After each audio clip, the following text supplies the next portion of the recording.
เว้าล่ะเพิ่นเว้าเพราะว่าเช็คกันมันมีเช็คชื่อไผมอบให้ไผเวลาซื้อเวลาขายหรือว่าเวลาเฮ็ดเรื่องเฮ็ดการน่ะให้ไผ FC เพิ่น ฟัง เอา เอาเนาะ เออแล้วคนก็ฮู้จักเดี๋ยวนี้แล้วแม่ก็มันเป็นไปบ่ได้แม่ก็สิให้เป็นไปตามอันนี้บ่เพียงเบิ่งคลิปบ่จิตเด้อพี่น้อง อ๋อ เพราะว่าเพิ่นโทรมาหา ว่า ทาง เมื่ บ่ อ จิ วา ต นนี้ นะ ยังบ่ชัดเจนแม่นบ่แม่บ่ชัดเจนบ่เมื่อวานนี้ในเรื่องการไผอยู่ไผไปเนาะ แต่ว่านี่นะ โดย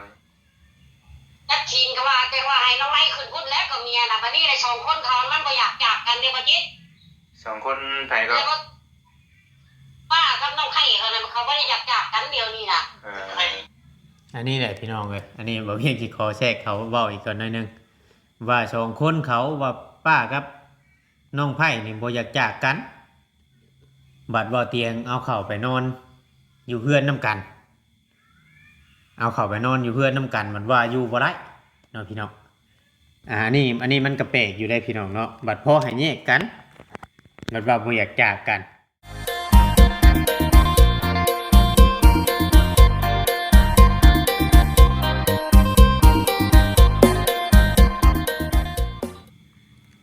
ครับสบายดีเนาะพ่อแม่พี่น้อง FC เบิดสุขุสุคนเนาะพี่เนาะเบิดสมองสุบอนว่าสิเป็นพี่น้องทางฝั่งลาวเนาะกับสวัสดีพี่น้องทางฝั่งไทยแม่ๆ FC เบิดสุขุสุคนเนาะพี่เนาะพี่น้องเอ้ยตอนนี้ก็เป็นเวลา 8 โมงตอนกลางคืนพี่น้องเนาะ2 ทุ่มพี่น้องเนาะก็หลังจากกินข้าวกินน้ำแล้วพี่น้องนั่งอยู่เพื่อนเนาะเองเนาะทางลูกชาวก็เข้าบอลเรียบร้อยพี่น้องเข้าบอลแล้วมือเด่นเลยเด็กน้อยน้องเพียงเนาะก็เอฟซีก็ได้เห็นน้องวิตี้แหละพี่น้องเลยเนาะเข้ามาหอดเทือนได้ก็ตัดคลิปน้องเพียงเนาะตัดคลิปได้ก็เบิ่งคลิปธรรมชาติของคนเฮ็ดคลิปน้องเพียงเนาะเอฟซีหลายคนหลายท่านก็ไปเฮ็ดคลิปคือเก่าพี่น้องมื้อนี้เนาะไปเฮ็ดคลิปคือเก่าบ่เวียงก็ไปผู้เดียวมื้อนี้พี่น้องเอ้ยทางอันบ่าวทางบ่าวจ้อยเพิ่นบ่ได้ไปนำมื้อนี้เนาะเพิ่นติดภารกิจทางอื่นพี่น้องเนาะบ่เวียงก็เดินทางไปคนเดียวพี่น้องเอ้ยเนาะเดินทางไปคนเดียวมื้อนี้ก็เลยฝนตกแน่พี่น้อง FC หลายๆท่านเพิ่นก็ถามกันเข้ามาว่าเวียงเอ้ยว่าฝนตกบ่วะเนาะทางบ้านเฮาโอ้ยตกพี่น้องเอ้ยเนาะตกเลยฝนนะผู้ใดยังบ่แล้วเข้าก็คือว่าเจ็บหนักอยู่พี่น้องเอ้ยเนาะเข้าเปียกน้ำไหลทางน้ำโต่งได้เป็นกระพุ้ยพุ่นน่ะอยู่บ้านเฮามื้อนี้นะจักได้แถวอื่นเนาะเพียงเนาะแถวทางอันเมืองชนทางบ่เวียงไปก็ตกอยู่ก็แต่บ่แห้งช้ำอยู่ทางบ้านเนาะเพียงเนาะแต่ก็บ่แห้งอยู่ทางบ้านเฮาก็มื้อนี้ก็บ่ได้มีหยังหลายพี่น้องเนาะก็ออกมาเฮ็ดคลิปให้พ่อแม่พี่น้อง FC ได้เบิ่งได้ชมก็พิจารณาไปนำกันต่างๆนานาเนาะพี่เนาะเพราะว่าเรื่องที่มันเป็นกระแสอยู่ตอนนี้เนาะพี่เนาะเป็นกระแสอยู่ตอนนี้ก็คือทางเรื่องของกระแสดราม่าแหละพี่น้องเนาะแต่ที่ว่าดราม่าเฮ็ดให้สายบุญเนาะพี่น้องเนาะเฮ็ดให้ YouTube สายบุญของเฮาทีมงานสายบุญก็เสียใจว่าง่ายๆซะเสียใจกับเรื่องที่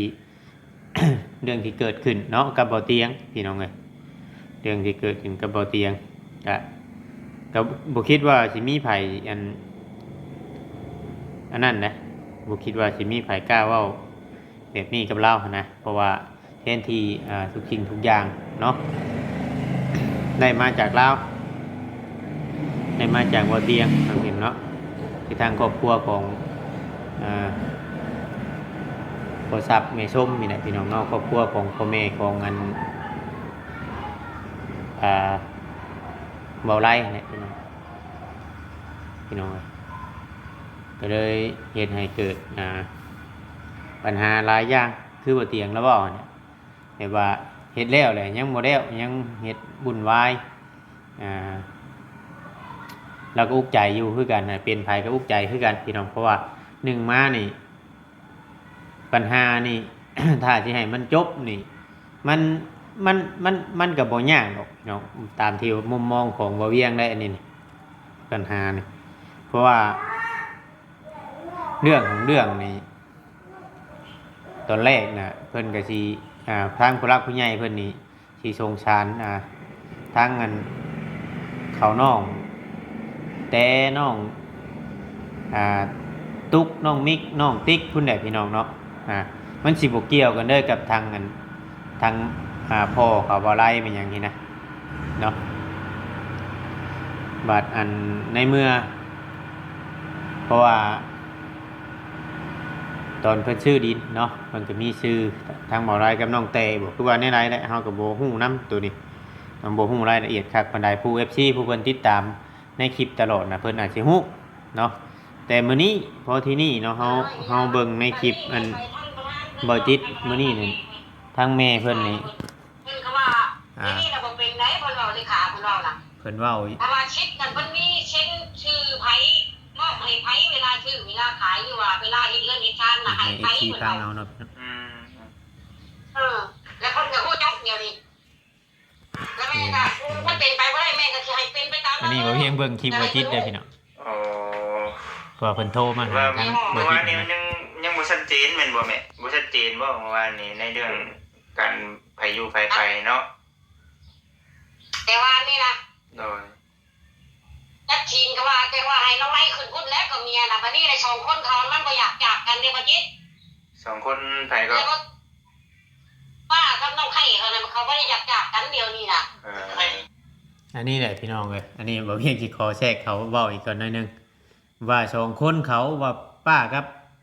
น้องไผ่นี่บ่อยากจากกันบัดบ่เตียงเอาเข้าไปนอน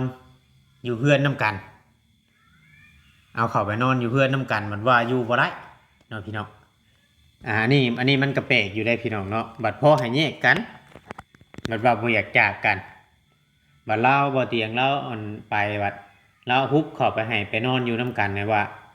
อยู่นํกันบ่ได้คำว่าน้องตุ๊กสิเฮาเบิ่งในคลิปอันนี้เนาะพี่เนาะคำน้องตุ๊กสิเข้าไปบัดทั้งเมียบ่ไล่บัดสิเก็บเสื้อผ้าเมื่อในคลิปที่ว่าก่อนอันในคลิปตอนเพิ่นเกิดเรื่องแน่เนาะพี่เนาะตอนที่บ่เตียงเข้าไปเคลียร์ให้แหละพี่น้องเนาะบัดมาแม่เพิ่นโทรมาเพิ่นเว้าไปอีกแบบนี้อีกเนาะพี่น้องเนาะมันแบบแปลกๆอยู่นะพี่น้องอย่าใช้ FC พังต่ออีก โอ้ยเนาะพี่น้องเนาะ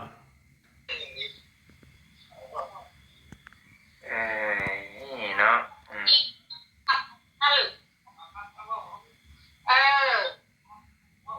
น้องไล่มันเป็นยังมันจังโอ้โหว่าบ่มีปัญหาหยังก็ว่ามีโอ้โหบ่มีมันเป็นยังอยู่นำกันบ่ได้อันเรื่องอยู่นั่นน่ะอยู่แต่เขาแต่พุ่นเขาพอใจสองคนเขาฉางเป็นเขาว่าน้อยๆพี่ยามันเขาว่าถูกต้องคงกันแต่พอเตียงเขาก็บ่ได้ช้าแล้วว่าคุณยายจะมีคนบอกมานี่โดยเอากะ ถ้าช่วยนะยังแล้วขอพอที่บ้านอะไรขอจะจับนี่อ่ะ โอ้อยากจักตัวนี้เนาะตัวนี้น่ะ เราคุ้มครองเขาเป็นหรอกเช่นมุกเช่นละเช่นไรไผ่ไรว่าปากเป้าเราว่าเนี่ยไหนมันยากเมื่อหนาเมื่อไรอีกแต่มันจบไปเลย เมื่อวานนี่น่ะคือเว้าตามนั้นแต่ว่ายังเว้านั่นอยู่เนาะแต่บัดนี้ต้องมีหลักฐานพยานเนาะบัดนี้เนาะ คนจะให้ว่าครอบครัวชื่อวันนี่ล่ะ ว่าเมื่อวานนี่ว่าย้อนความอยากให้ย้อนความโมโหมันเกินคำว่าความอยากให้โมโหได้ตามที่บ่เวียงฟังเนาะพี่เนาะ ที่จะหู้ตัวจริงว่า หลักๆเลยสิ่งที่แม่โทรมาหามื้อนี้น่ะเฉพาะว่ายังบ่ทันทั่วเนาะแล้วทันทั่วเนาะ แม่แล้ว ยังบ่แล้ว ครับตรงนี้ว่าวันนี้พ่อเราบางที เดี๋ยวว่าไปมาทั้งไม่ได้ทั้งแม่เลยนะว่าไปทั้งนั้นบดเป็นมือว่าน้องแม่ที่มือต้นไม่ได้ว่าแบบนี้แต่พอไว้ว่าเรื่องใหม่นี่แหละ ยันเราเห็นตอนน้องใช้เราอารมณ์ห่อนตอนนั้นแหละนะก็สิว่า บ้านนี้แม่ไปท่านประธานเพิ่นเนาะท่านประธานบ้านใหญ่เพิ่นไปศึกษาแล้วเพิ่นก็ว่าในนี่ระบบเป็นไหนเพิ่นเราเลขาเพิ่นเราน่ะถ้าว่าเช็คกันเพิ่นมีเช็คชื่อไผมอบให้ไผเวลาชื่อเวลาขายหรือว่าเวลาเฮ็ดเรื่องเฮ็ดการน่ะให้ไผเพิ่นเอา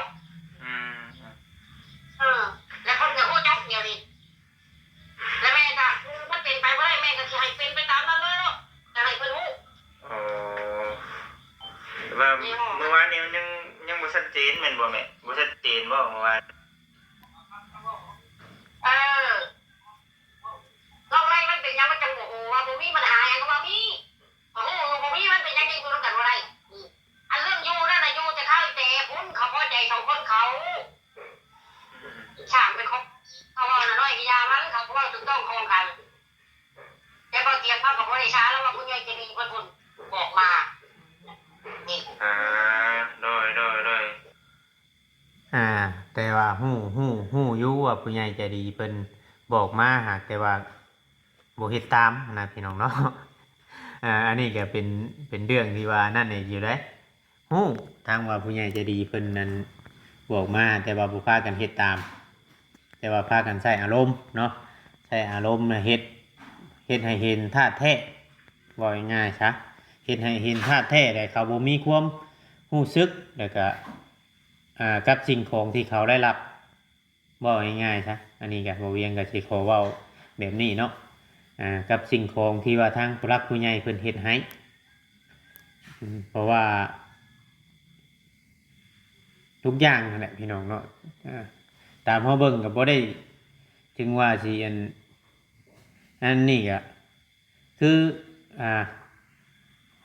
กับว่าสิว่าบ่เว้ากับมันกับมันเรื่องมันเป็นแบบนี้มันก็พอได้เว้าเนาะเพียงเนาะคือว่าอันไปอยู่แบบสั้นเนาะอยู่ในกระต๊อบกระแต๊บถือว่าทางเงินน้องตุ๊กเนาะแต่คือว่าเด็กน้อยนั่นแหละพี่น้องเนาะเฮาเอาชื่อก็มีทีมงานเขาบ่จิตบ่หยังเนี่ยชื่อกันมายังไปไว้เพื่อนหลังบักใหญ่ก็ไปปะไว้ยังเนาะทั้งยังเงิน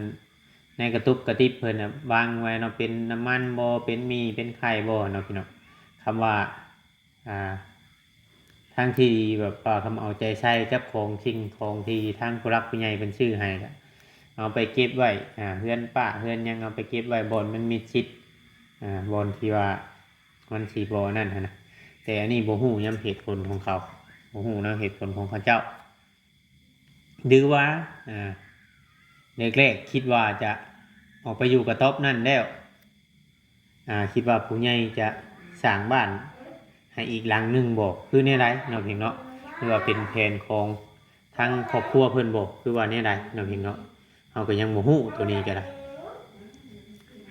เพราะว่าทางเฮาก็บ่ได้มีส่วน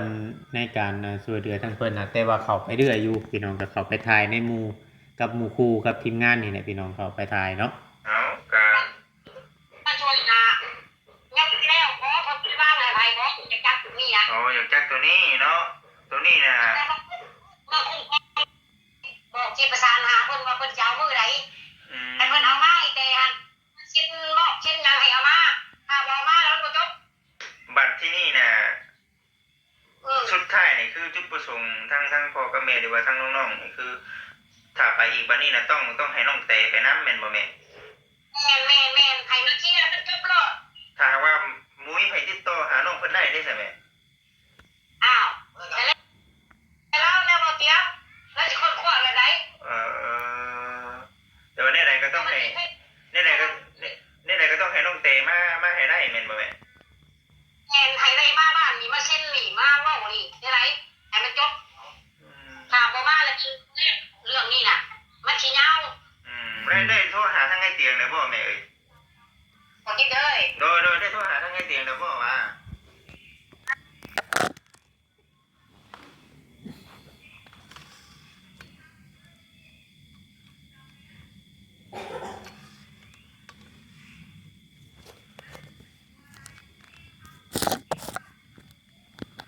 ไม่เบิดเป็นยังโทรหาเราน้ำเนโทรบอกเราน้ำเนว่าสิบอกเนาะนั่นแหละเอ้ยเนาะเฮาก็บ่ได้ว่าหยังเฮาก็ว่ามีแต่พี่น้องแค่ฟังพอทำนี่แหละพอเนาะเพียงเนาะมีแต่ว่าเพียงสิในแสดงความคิดในความคิดของเฮาเนาะเพียงเนาะคือว่าทางเงินคือทางมาเวียงคิดนี่เนาะพี่น้องกับโบแตกต่างกับ FC แหละที่ว่าง่ายๆว่าทั้งปูทั้งหญ้าเนาะพี่เนาะทั้งปูทั้งหญ้าเพิ่นนี่แบบออกโตแห้งแหละแทนที่จะ อ่าแสดงความรู้สึกรู้สึกผิดเนาะเพียงเนาะแสดงความรู้สึกผิดในการอ่าที่เว้ากับบ่เตียงเนาะเพียงเนาะที่เว้ากับบ่เตียงถึงว่าสิเป็นอ่าอารมณ์ชั่ววูบเนาะมันก็ผ่านมาคืนหนึ่งแล้วเนาะเพียงเนาะมันก็ผ่านมาคืนหนึ่งแล้วเพิ่นจังได้โทรมาหาทางบ่จิตนี้ แต่ว่าคำเว่าคำจาของชุเพิ่นนี่ยังแข็งเนาะเพียงเนาะยังแข็งอยู่พี่น้องเอ้ยเนาะแบบว่าบ่นั้นแต่ว่าแนวใดเพิ่นก็อยากให้อยากฮู้ว่าง่ายๆครับอยากฮู้แล้วก็อยากเห็นเนาะอยากฮู้หรืออยากให้เห็นนางเตนี่มาเอานางเตนี่มาเช่นมาหยังคักแน่ว่าจะเป็นห้องไผเนาะเพียงเนาะทั้งสมมุติว่าทางผู้รักผู้ใหญ่เนาะเพิ่นยุกให้เป็นห้องนั่งเตนี่บ่เวียงว่าเราสิบ่กล้ามาอยู่ย้อนหยังย้อนแบบนี้แหละพี่น้องบ่กล้ามาอยู่ย้อนปู่ย้อนย่าหรือว่าย้อนทั้งอันญาติพี่น้องหรือว่าทั้งนี้แหละเพราะว่าเห็นญาติเพราะว่าบางสิ่งบางอย่างเฮาบ่ฮู้เด้เฮาบ่ฮู้ว่าแต่ก่อนน่ะมันเกิดหยังขึ้นแน่แล้วก็เฮาก็บ่จักอีกในเรื่องของครอบครัวเนาะเพราะว่ายูทูบเบอร์ทุกคนนี่เข้าไปถ่ายได้ก็เมื่อเขาไปถ่ายได้ก็เมื่อกับโบเห็นเบิดทุกขั้นตอนปานใดดอกพี่น้องไงเนาะตามที่ว่าเวียงเบิ่งนี่ก็บางที่นี่อาจสิมีเรื่องที่ยูทูบเบอร์ยังบ่ฮู้เรื่องที่เฮ็ดให้อย่าห่างกันเนาะเพียงเนาะบางคนเนี่ยเข้าใจผิดมีแต่ว่าเรื่องอยากไล่ผัวใหม่เรื่องอยากไล่เมียใหม่เนาะเพียงเนาะอันนี้เฮาก็จินตนาการไปย้อนในการเป็นจริงเพราะว่าหลังจากเขาเลิกลาอย่าห่างกันแล้วเขาก็ไปน้องไล่ก็เอาเมียน้องเตก็เอาผัวปะมื้อนี้เอามื้ออื่นเลือกไล่แบบนี้นะพี่น้องมันก็เลยต่างๆคนต่างๆแบบจินตนาการไปทั้งฝ่ายทั้งลาวเนาะเพราะว่ามันก็เฮาบ่ฮู้เด้ว่าดึกกว่าหั่นแหละมันอันมีอย่างแน่เนาะเพียงเนาะเพราะว่าอันนี้ย้อนความสงสารกับสงสารอยู่คือน้องตุ๊กนี่เพราะว่าคือน้องตุ๊กนี่ตามที่มุมมองของหัวเวียงนี่เรื่องบางเรื่องนี่อาจจะยังมีแนวปิดบังอยู่พี่น้องเนาะปิดบังทีมงานยูทูบเบอร์นี่เพราะว่าเราอาจจะเปิดเผยสิ่งที่มันนั่นบ่ได้เพราะว่าบางเทื่อบางที่นี่เราก็เพื่อความอยู่รอดเพราะว่าเรายังน้อยเพราะว่าทั้งคำสิหันมาทั้งครอบครัวทั้งเอื้อยเนาะคำสิหันมาใช้ทั้งเขานั่งเตะหรือว่าทั้งพ่อเนี่ยมันก็พอสำนี้คือ FC ฮู้กันอยู่เนี่ยพอสำที่ทุกคนเห็นนี่แหละพี่น้องเนาะเราก็เลยอาจจะมีบางเรื่องที่โกหกยูทูบเบอร์แล้วก็โกหกสายตาผู้ใหญ่ผู้เพิ่นเบิ่งเนาะอาจจะมีบางเรื่องทางในความคิดของวาเวียงอันนี้กัน FC สิมุมมองไปทางไหนก็แล้วแต่เนาะเพียงเนาะต่างๆนะเพราะว่าในส่วนตัวของวาเวียงนะว่าบางเทื่อบางทีเฮาก็บัดที่ถามสมมุติว่าเฮาถามดึกอดีถามจี้ถามจั่นอดีเขาเจ้าก็บ่ได้ตอบน้องๆเขาเจ้าก็บ่ตอบเขาบ่ขอตอบเขาเว้าบ่ขอตอบแล้วก็คำเฮาสิถามแนวมันเฮาคิดคือ FC บอกว่าเป็นหยังคือบ่ถามแนวนั้นแนวนี้นี่เฮาคิดว่าเฮาสิถามได้เฮาไปถามได้บางทีเขาเจ้าใส่อารมณ์เขาเจ้าเฮ็ดสีหน้าแบบบ่พอใจก็มีเนาะเพียงเนาะอันนี้ก็ที่ว่าเฮาเห็นทิ้งว่าที่เฮาพ้อมาเนาะแต่ว่าการเว้ากันจาการแสดงออกที่ FC เห็นนี่ก็คือว่าทั้งปู่ทั้งย่านี่ออกตัวแห้งเนาะออกตัวแห้งคล้ายๆแบบว่าอยากได้บ้านอยากได้เฮือนนั่นแหละพี่น้องเนาะให้เป็นชื่อของลูกเล่าผู้ใดผู้หนึ่งเนาะหรือว่าเส้นให้เป็นนั่งตุ๊กผู้เดียวนี่ก็เขาจะอยู่ก็แล้วแต่เขาแต่ก็บ่ให้คนอื่นเขาไปยุ่งเกี่ยวว่าง่ายๆจ้ะหรือว่าสมมุติว่าเส้นให้เป็นของนั่งเตนี่100 ทั้ง 100นั่งเตนี่บ่กล้ามาอยู่บ่กล้าไปอยู่แล้วว่าง่ายๆจ้ะตามในมุมมองของหมอเวียงนะเพราะว่าเราก็เคยเว้าอยู่หลังไม้ตะกี้เนาะเพียงเนาะแต่เราบ่กล้าไปพี่น้องเลย ตามที่เราเคยเว้าแต่เราก็มีบางเรื่องที่เราเว้าบ่ได้แต่ก่อนเราก็เว้าแต่รอพังเบิ่งเพิ่นเพราะว่าคือได้เห็นทีมงานเพิ่นโทรไปแล้วก็ว่าติดต่อได้แล้วเนาะเพียงเนาะได้ยินเห็นทางช่องเบาต้าบอกพี่น้องไงเนาะว่าติดต่อน้องเตได้แล้วพี่น้องไงเนาะเพิ่นอาจจะมาเคลียร์กันหรือว่าในเรื่องที่มันเกิดขึ้นแต่ความเป็นจริงนี่ความรู้สึกนี่น่าจะขอโทษเนาะพี่เนาะโทรมาแรกๆนี่น่าจะขอโทษอันบ่เตียงก่อนเลยคือผู้เป็นพ่อเป็นแม่นะพี่เนาะความแบบว่าแรกๆนี่แบบว่าผู้เป็นพ่อเป็นแม่นี่โทรเข้ามาหายูทูบเบอร์นี่น่าจะขอโทษทั้งบ่เตียงเนาะที่ว่าแสดงกิริยามารยาทออกไปแบบนั้นนะพ่อแม่ที่เนี่ยต้องรับหูก่อนนะพี่น้องเลยต้องว่าลูกเฮาเป็นแบบนี้เพราะว่าคลิปเขาก็ถ่ายไว้มีเป็นหลักฐานโมเมนต์ว่าเขาสิเว้าไปลอยๆเนาะพี่น้องเนาะเขาถ่ายไว้มีเป็นหลักฐานเบิดพี่น้องเลยเนาะขนาดไปทางในบ้านเว้าในบ้านบอกนู่นนั่นนี่เพิ่นอธิบายให้ฟังในเรื่องการปรับไหมในเรื่องการนั่งแต่นี้มายังจังชั้นจังซี่กะคือว่าเป็นทั้งพ่อของเบาไล่ที่ได้เป็นผู้รับผิดชอบเพราะว่าได้เอาลูกเพิ่นเดียวเนาะเพียงเนาะได้เอาลูกเพิ่นเดียวถ้าเกิดความเป็นจริงยังคือบ่เวียงว่าหั่นแหละทำความเป็นจริงถ้าว่าครอบครัวของนางแต่นี่มีฐานะแน่นี่บ่อยากให้นางตุ๊กเอากับเท่าใช้นี่เขาหาเรื่องว่าเท่าใช้นี่ข่มขืนเด็กน้อยอายุยังบ่ฮอด18ปีนี่ติดคุกเลยพี่น้องเลยเพราะว่าคนบ้านบ่เวียงนี่เคยมีอยู่แต่ก่อนเนาะแต่ก่อนเคยเห็นอยู่แบบว่าภาคผู้เยาว์เนาะภาคผู้เยาว์คือเพิ่นเว้าเนี่ยพี่น้องเนาะเอาเด็กน้อยนางตุ๊กอายุ13-14ปีแบบนี้นะบัดเท่านี่บัดอายุเท่าไส้นี่อายุ21ปีเนาะพี่น้องเนาะคือว่าถือว่าอันนี้บัดทั้งครอบครัวของพ่อนางเตนี่บ่มีฐานะแล้วก็นึงมากก็ความรู้ก็บ่มีเว้าง่ายๆเอา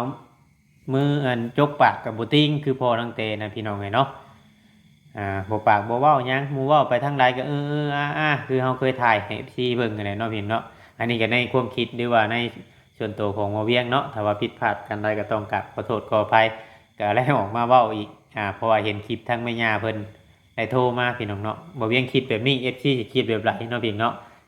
เบิ่งไปนํกันว่าเรื่องนี้มันสิจบแบบใดพี่น้องเอ้ยเนาะสำหรับคลิปนี้ก็ลาไปก่อนเนาะขอกล่าวคำว่าสบายดีพี่น้องเนาะ